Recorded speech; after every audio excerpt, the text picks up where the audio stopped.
Hello student, today I am going to explain you the new chapter biotechnology and its applications.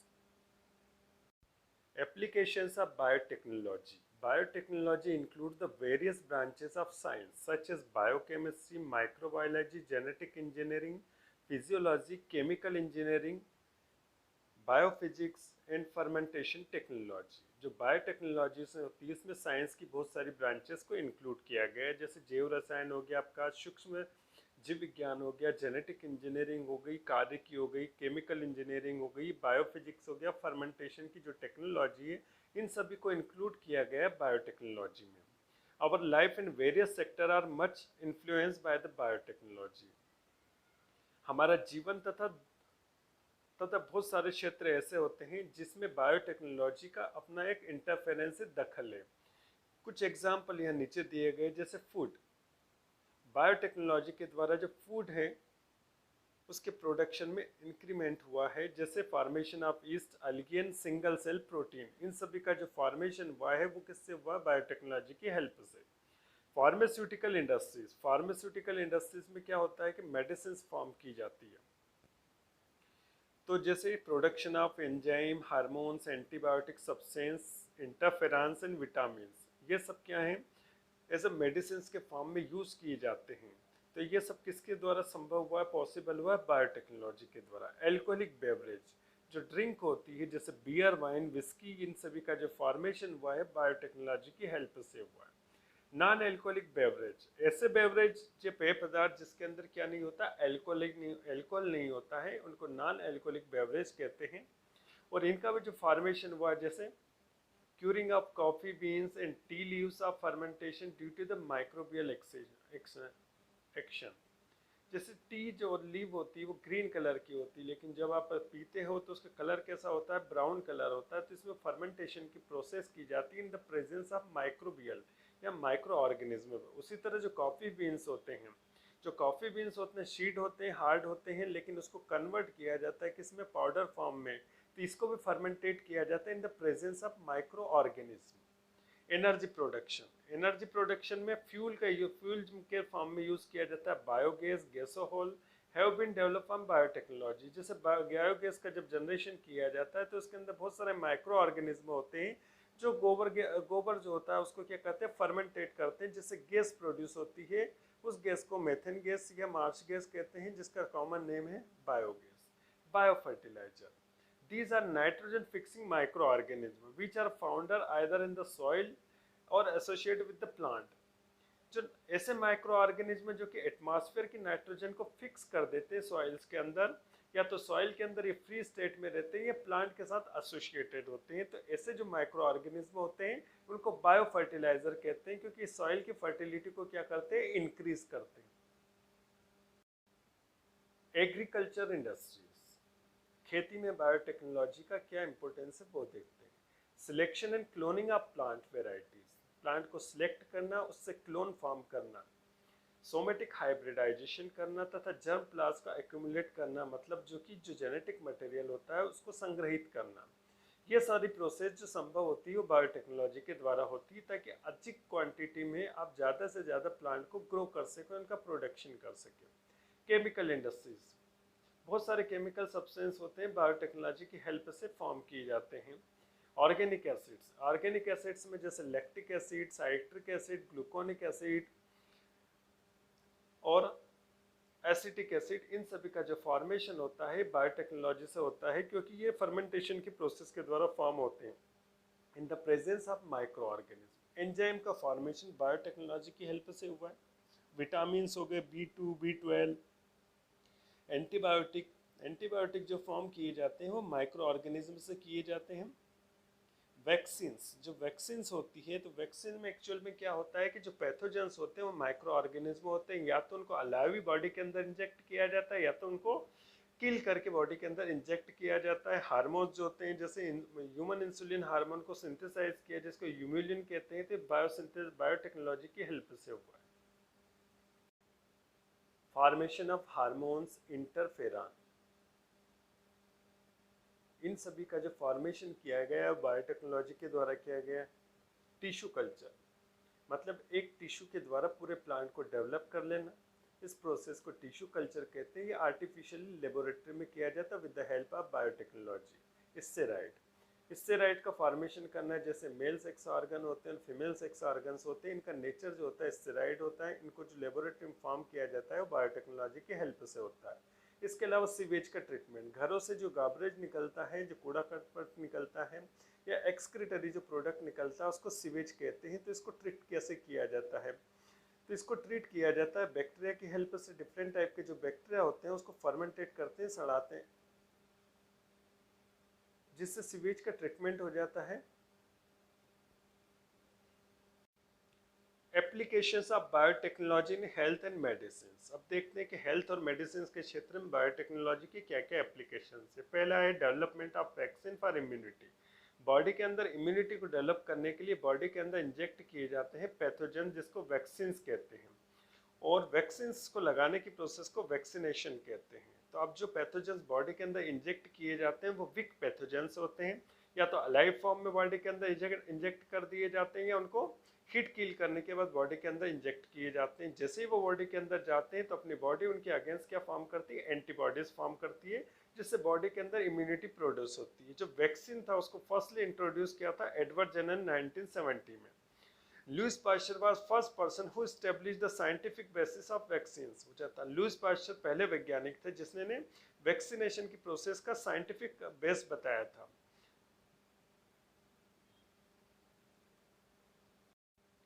Stem cells technology. Stem cells क्या होती है? A stem cell is a non-specialized, undifferentiated generic cells which can make exact copy of itself, can differentiate and produce specialized cells such as liver cells, muscle cells, blood cells and other cells of specific function with specific function। तो stem cells क्या होती है? Non specialised sales होती है जिनका कोई differentiation नहीं होता है। तो स्टार्टिंग में जब एम्ब्रियो का डेवलपमेंट होता है तो उसके पहले की जो सेल्स होती है, प्लेसेंटा के अंदर जो सेल्स होती है वो सेल्स होती है स्टेम सेल्स होती है, जो कि डिफ्रेंशिएट नहीं होती। डिफ्रेंशिएशन का मतलब होता है कि सभी सेल्स अलग अलग फंक्शन करने लगती है, उसको डिफ्रेंशिएशन करने कहते हैं। लेकिन जब सेल डिफ्रेंशिएट नहीं होती तो उसके पहले की जो स्टेज होती है उसको कहते हैं स्टेम सेल्स कहती है। स्टेम सेल्स के अंदर एग्जैक्ट कॉपीज करने की, अपने समान नई सेल्स को प्रोड्यूस करने की कैपेसिटी होती है, और ये डिफ्रेंशिएट होकर स्पेशलाइज्ड सेल को फॉर्म करती है।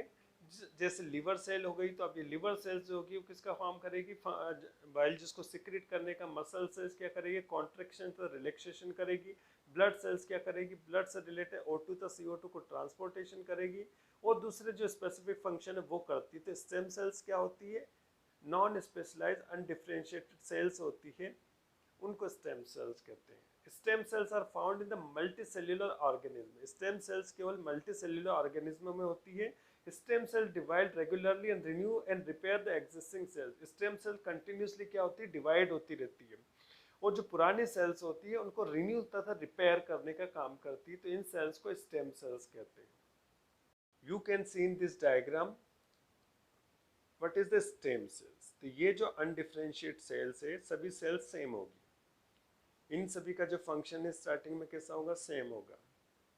लेकिन जब डिवाइड होकर अलग अलग हो जाती है, इनके प्रॉपर शेप जो होते हैं अलग अलग हो जाते हैं और फंक्शन भी अलग करने लगती है। जैसे कुछ सेल डिवाइड होकर क्या करने लगी? रेस्पिरेशन में पार्टिसिपेट करेगी। कुछ सेल्स डिवाइड होकर किस में पार्टिसिपेशन करेगी? कंडक्शन ऑफ नर्व इम्पल्स, मतलब नर्वस सिस्टम के अंदर ही पार्टिसिपेट करने लगती है। कुछ सेल्स जो होती है स्किन के अंदर जाती है, और स्किन के जो काम होते हैं सेंसेशन को गेन करना होता है, तो उसमें काम करने लगती है, तो सेंसरी सेल्स बन जाएगी। कुछ सेल्स लीवर के सेल्स बनाएगी, ये बाइल जिसको सिक्रीट करेगी। कुछ मसल सेल्स में कन्वर्ट हो जाएगी। तो जब ये अनडिफ्रेंशिएशन होती है, अनस्पेशलाइज होती है, तो उसको स्टेम सेल्स कहते हैं। लेकिन जब डिफ्रेंशिएट हो जाती है तो ये स्पेसिफिक फंक्शन करने लगती है अलग अलग सेल्स। तो जो अनडिफ्रेंशिएटेड अनस्पेशलाइज सेल्स होती है उसको स्टेम सेल्स कहते हैं। Applications of stem cells technology. अब जो स्टेम सेल्स टेक्नोलॉजी है, इनका कहाँ कहाँ उपयोग किया जा सकता है? Stem cells have potential to regenerate and repair damage tissue.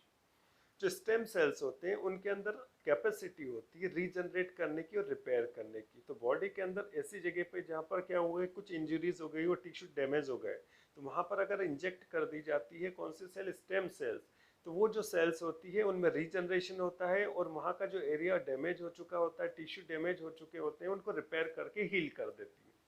In transplantation stem cells grow new and healthy tissue.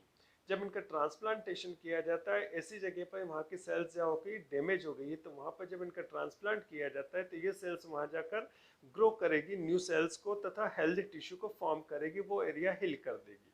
Useful in the treatment of cancer, cancer के ट्रीटमेंट में यूजफुल होती है। जो सेल्स क्या होती है कैंसर सेल में convert हो जाती है, तो वहाँ पर क्या होता है कि ये उन सेल्स को क्या करती है, रिप्लेस कर देती है और वहाँ की जो सेल्स होती है उनको हेल्दी कर देती है। बोन मैरो ट्रांसप्लांटेशन BMT, उसमें स्किन रिप्लेसमेंट में, ब्रेन सेल ट्रांसप्लांटेशन में, replacement of lost tissue such as the root hair, the retina and cochlear cells, और ट्रीटमेंट ऑफ डायबिटीज। जो सेल्स एबनॉर्मल हो गई, जो इंसुलिन का प्रोडक्शन नहीं कर रही, तो उन सेल्स को क्या करेगी, ये कन्वर्ट कर देगी, हेल्दी सेल्स में कन्वर्ट कर देती है। प्रोडक्शन ऑफ इंटरफेरॉन्स, तो what is the interferons?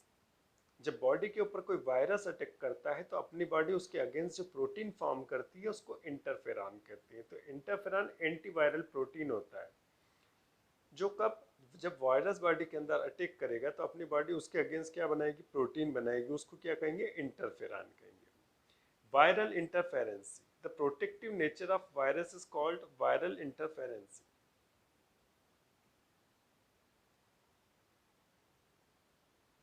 Virus के खिलाफ अपनी बॉडी का जो नेचर होता है उससे प्रोटेक्ट करने का होता है, तो इस प्रोसेस को वायरल इंटरफेरेंसी कहते हैं। Synthesis of interferon, there are two methods of synthesis of interferons. Interferon के सिंथेसिस की दो मेथड होती है, एक नेचुरल प्रोडक्शन होता है, दूसरा आर्टिफिशियल होता है। तो नेचुरल प्रोडक्शन में क्या होता है, synthesis of interferon takes place when a weak virus is injected in the body of organism. यदि किसी ऑर्गेनिज्म की बॉडी में एक वीक वायरस को इंजेक्ट कर दिया जाए, पहुंचा दिया जाए। During this process first of all injected virus get attach the cells. सबसे पहले जो वायरस होता है अपनी बॉडी के अंदर जाकर सेल से अटैच हो जाता है। Then enter into cell through the cell wall and form a protein coat around it. उसके बाद ये कहाँ जाएगा, सेल वॉल के थ्रू कहाँ चला जाएगा, सेल अंदर चला जाएगा सेल के, और एक प्रोटीन कोट का फॉर्म करेगा सेल उसके चारों तरफ। The RNA of virus replicate to produce another RNA। जो वायरस का RNA होगा वो रेप्लिकेट करेगा, मतलब अपने समान दूसरा RNA फॉर्म करेगा। This viral RNA produce the antiviral protein. अब ये दूसरा जो वायरल RNA इस तरह से बन जाते हैं बहुत सारे RNA, तो क्या होता है कि अपनी बॉडी उसके अगेंस्ट क्या बनाने लगती है, एंटीवायरल प्रोटीन बनाने लगती है, जिसको इंटरफेरॉन कहते हैं। The interferon thus produce in the then spread in the all cells of the body. इस तरह से जो इंटरफेरॉन सेल्स के अंदर बना था पूरी बॉडी के अंदर फैल जाता है। मतलब सिंपल की बात है, जब वीक वायरस को बॉडी के अंदर इंजेक्ट किया जाता है तो ये वायरस बॉडी के अंदर जाता है, अपने समान RNA को रिप्लिकेट करता है, बहुत सारे RNA बना लेता है। तो जब बॉडी के अंदर बहुत सारे RNA बन जाते हैं तो अपनी बॉडी उसके अगेंस्ट क्या बनाती है, प्रोटीन बनाती है, तो उसको क्या कहते हैं, इंटरफेरॉन। और ये इंटरफेरॉन पूरी बॉडी में क्या हो जाता है, फिर डिस्ट्रीब्यूट हो जाता है। You can see in this diagram how to produce interferon in body of organism. जैसे पहले डायग्राम में देखेंगे कि जो सेल होती है तो उसके कांटेक्ट में आता है वायरस, और उसके बाद ये कहाँ एंटर हो जाता है, सेल्स के अंदर। सेल्स के अंदर जैसे ही एंटर होगा तो इसके चारों तरफ की जो प्रोटीन का कोड होता है वो क्या हो जाता है, डिस्ट्रॉय हो जाता है, डिसअपियर हो जाता है। उसका जो RNA होता है वो रेप्लिकेट करता है। जैसे ही RNA रेप्लिकेट करेगा तो सेल्स उसके अगेंस्ट क्या बनाएगी, इंटरफेरॉन बनाएगी, और इंटरफेरॉन जैसे ही बनेगा इस वायरस को क्या कर देगी, डिस्ट्रॉय कर देती है। तो सेम प्रोसेस चलती जाती है कि जैसे जैसे वायरस बॉडी के अंदर इंटरेक्ट होते हैं इंटरफेरॉन का फॉर्मेशन होता है। अब जो एक बार इंटरफेरॉन बन गया है तो पूरी बॉडी के अंदर क्या हो जाएगा, फैल जाएगा, स्प्रेड आउट हो जाएगा।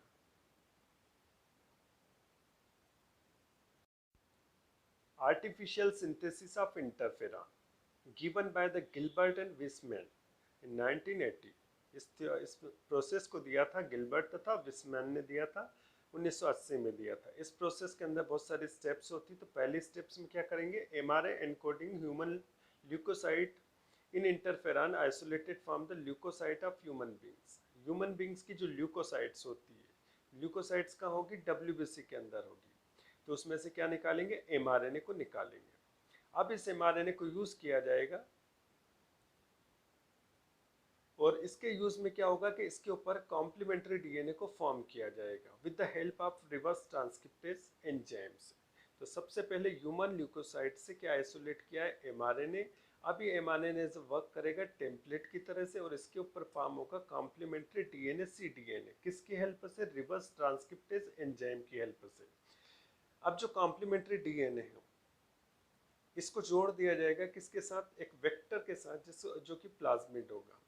तो रेस्ट्रिक्शन न्यूक्लियस एंजाइम के साथ इसके डीएनए के जो सेगमेंट कर दिए जाते हैं और उसको जोड़ दिया जाता है प्लाज्मिड डीएनए के साथ। और प्लाज्मिड डीएनए तथा cDNA दोनों जो मिलकर बनाएंगे स्ट्रक्चर जो बनाएंगे उसको काइमेरिक डीएनए या रिकॉम्बिनेंट डीएनए कहेंगे। अब इस काइमेरिक डीएनए को इंसर्ट कर दिया जाएगा होस्ट सेल्स के अंदर। होस्ट सेल्स लेंगे आप ई कोली में जाने के बाद ये जो काइमेरिक डीएनए अपने समान बहुत सारी कॉपी को फॉर्म करेगा, मतलब ल्यूकोसाइट इंटरफेरॉन को फॉर्म कर लेता है। इसके बाद जो ट्रांसफॉर्म्ड ई कोली सेल्स है उसको सिलेक्ट किया जाता है, उसको कल्चर किया जाता है कल्चर मीडियम के अंदर। तो इस तरह से बहुत सारी ई कोली सेल्स फॉर्म हो जाती हैं जिसके अंदर क्या होता है, ह्यूमन ल्यूकोसाइट इंटरफेरॉन होता है। तो इस तरह से आर्टिफिशियल इंटरफेरॉन को फॉर्म किया जाता है बायोटेक्नोलॉजी या रिकॉम्बिनेंट डीएनए टेक्नोलॉजी की हेल्प से। Types of interferon on the basis of physical and chemical property and behavior of antigen, interferons are three types। अगर इंटरफेरॉन की फिजिकल और केमिकल प्रॉपर्टी देखें, ये किस तरह से कोई एंटीजन बॉडी के अंदर आता है तो किस तरह से बिहेव करेगा, तो उसके आधार पर जो इंटरफेरॉन होते हैं वो थ्री टाइप्स के होते हैं, ल्यूकोसाइड और alpha interferon. These interferon are synthesised by the WBC. ये जो इंटरफेरॉन होता है डब्ल्यूबीसी के द्वारा बनता है। When the these are stimulated by the Sendai virus. जब बॉडी के अंदर कोई सेंडाई वायरस आता है तो अपने जो डब्ल्यूबीसी जो इंटरफेरॉन फॉर्म करती है उसको ल्यूकोसाइड और अल्फा इंटरफेरॉन कहते हैं। It is actual group of 5 similar protein. ये जो होता है 5 सिमिलर प्रोटीन का होता है, IFN alpha 1 to IFN alpha 5 तक होता है। इसके बाद है फाइब्रोब्लास्ट या beta interferon. This interferon produce in the culture medium due to the stimulation of virus. इसको आर्टिफिशियली फॉर्म किया जाता है लेबोरेटरी के अंदर। जब कल्चर तो आरएनए के स्टिमुलेशन, जब कल्चर मीडियम के अंदर आरएनए का स्टिमुलेशन किया जाता है तो उसके द्वारा जो इंटरफेरॉन फॉर्म होगा उसको बीटा इंटरफेरॉन कहेंगे। इसके बाद आता है immune gamma interferon. This interferon are produce due to the stimulation of lymphocytes by antigen. ये जो इंटरफेरॉन होता है इसका फॉर्मेशन किया जाता है, लिम्फोसाइट्स को स्टिमुलेट किया जाता है, उत्तेजित किया जाता है, किसके द्वारा, एंटीजन के द्वारा। तो एंटीजन के द्वारा जब लिम्फोसाइट उत्तेजित होती है, एक्साइट होती है, स्टिमुलेट होती है, तो उसके द्वारा जो इंटरफेरॉन फॉर्म होता है उसको गामा इंटरफेरॉन कहते हैं। These interferon of 100 to 1000 to 10,000 time powerful than other interferons. अभी तक के दो जो इंटरफेरॉन्स होती है उससे ज़्यादा ये पावरफुल होते हैं। Application of interferon. Interferons are antiviral protein which is use treatment of various viral disease. जो ये एंटी वायरल प्रोटीन होता है इसलिए वायरल जो डिजीज होती है उनको ठीक करने में इंटरफेरॉन का यूज किया जाता है।